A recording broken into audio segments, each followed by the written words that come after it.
Sylvester Stallone finally gets his very own documentary, and it's called Sly, and it's playing on Netflix. It was directed by Tom Zimney, and it was produced by Stallone himself. So it talks about his 50-year career in an hour and a half segment. I'll go about the things I did like about it first. Of course, he's going to talk about his bread and butter, which was Rocky and Rambo, which made him the icon that he is today.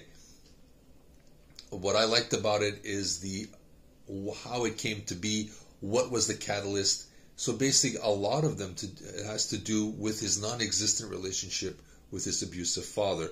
So like when you see Rocky with his coach, that mentoring is what he was aching from his father, or what he wanted. And when Rocky becomes a father and becomes this really good father, supportive father for most of the time, this is the father that he wanted. So you see a lot of that in the background, and because of that non-existent relationship, he fought for, to be noticed and to be accepted, and he did it on a grand scale in the world of entertainment.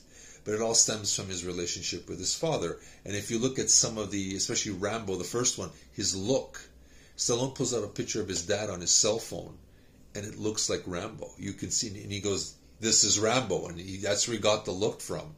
So it was very interesting to see where these characters and the script, where it's all stemmed from. That was very, very interesting.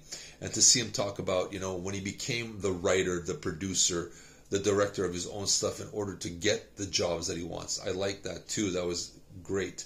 And that he talks about, it took all that stuff, being a director, a writer, producer, star of your own movie. It's a 7-day-a-week, 24-hour-a-day job. So for those, 6 months that he's taken to make this film, he's not home. And he goes, one point I have children in the house, and now that house is empty. And it happened in a blink of an eye, right? He talks about time, how they're just snapshots now, right? They're just not, and time is a currency that's, depleting quicker and quicker and quicker. He kind of delves into, obviously again, how Rocky and Rambo, they show him how he became a megastar with that. But they show also the bombs, like shoot, stop or my mom will shoot, Oscar, Rhinestone. But he said Copland was a bomb. I'm going to disagree with that. I'm going to talk about Copland in another video. But Copland is a great movie, and in no way, shape, or form is a bomb to me personally. I think it's a great movie and deserves your attention. So if you haven't seen it, watch it. They kind of skip over the other films. I kind of was hoping you would talk about Nighthawks, Cliffhanger, Demolition Man, Tango and Cash. I thought he would mention some of these, but there's not really a lot there. I thought it was a little too short, an hour and 36 minutes. Like if Arnold Schwarzenegger can get 3 hours, he can get 2.5 hours, because at a 50-year career, there's a lot to talk about. And like I said, nothing about really Demolition Man, Cliffhanger, nothing's really mentioned. They just said he went back into action movies, so that's a little disappointing. Also, the other part that was kind of disappointing is when he mentioned that he's away from his family, and that was the price that he paid. It would have been interesting to see the other side of that, to talk to his wife, to talk to his daughters, and ask, give them their point of view of how was it like without dad, and how did it see them seeing dad on TV or in the movies. Did they know him? Did they not know him? What was their relationship as children? That would have been bringing that discussion full circle, and I think that was missing from it. There's a lot of stuff that doesn't fully get realized for me. So it would have been nice to have his children and his wife kind of speak of the situation of him not being home.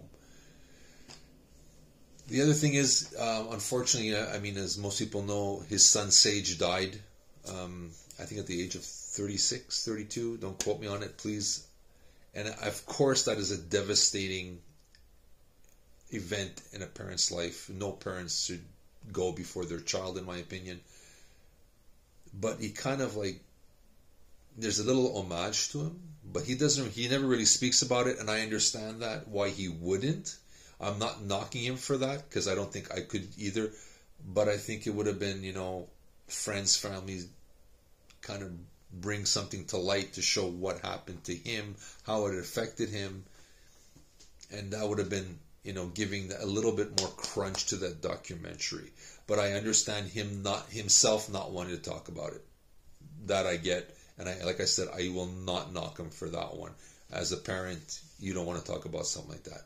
But again, if you're going to be putting yourself out there in every aspect of your life, I think, a minute long something by somebody, one of your friends, to discuss how it affected him would have gave something a little bit more, like I said, depth or crunch to that documentary. If you're going to go after him, it's the good and the bad.